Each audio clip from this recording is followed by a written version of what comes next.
I social fanno e disfano, nel senso che qual è, diciamo,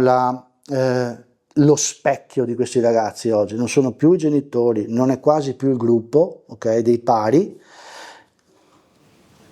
Cominciamo a sentire la mancanza, come dire, da quel punto di vista lì, no? Anche di quelli che erano dire, le brutte compagnie o quella roba lì.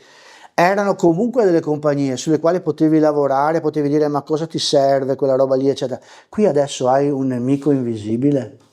cioè qui hai uno, e i ritirati sociali spesso poi, una delle forme anche più aggressive è quando si chiudono in camera e cominciano in qualche modo a chattare con il mondo e quindi cadono nella rete della pedofilia, possono cadere nella rete appunto di tutta quella parte della pedopornografia, oppure il gioco online, tutti quegli aspetti in qualche modo che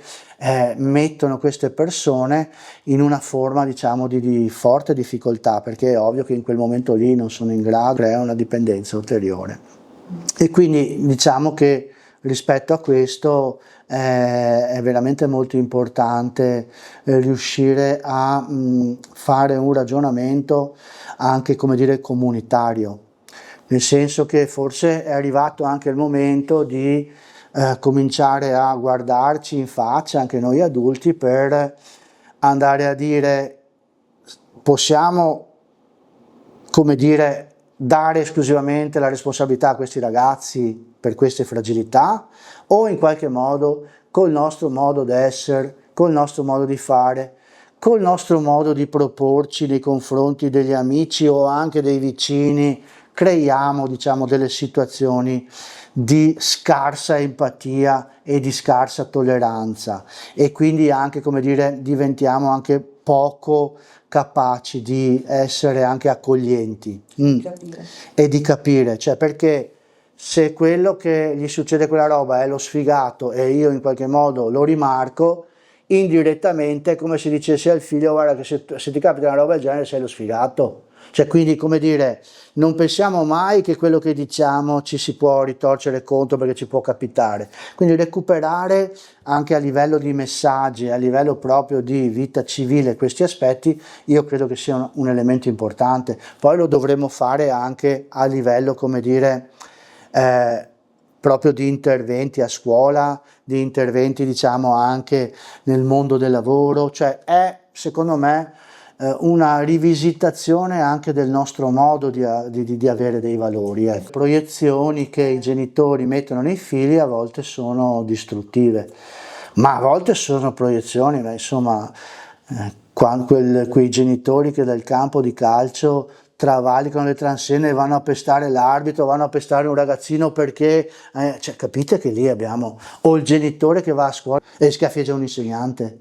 Cioè, capite che qualsiasi cosa in un qualche modo possa essere successa e tutto questo non viene elaborato nelle forme, nei canali che, come dire, la nostra società civile si è data per poter anche manifestare il dissenso. Se tu hai una, come dire, un'idea contraria all'insegnante, eccetera, come genitore, cioè ci sono le formule per andare in qualche modo a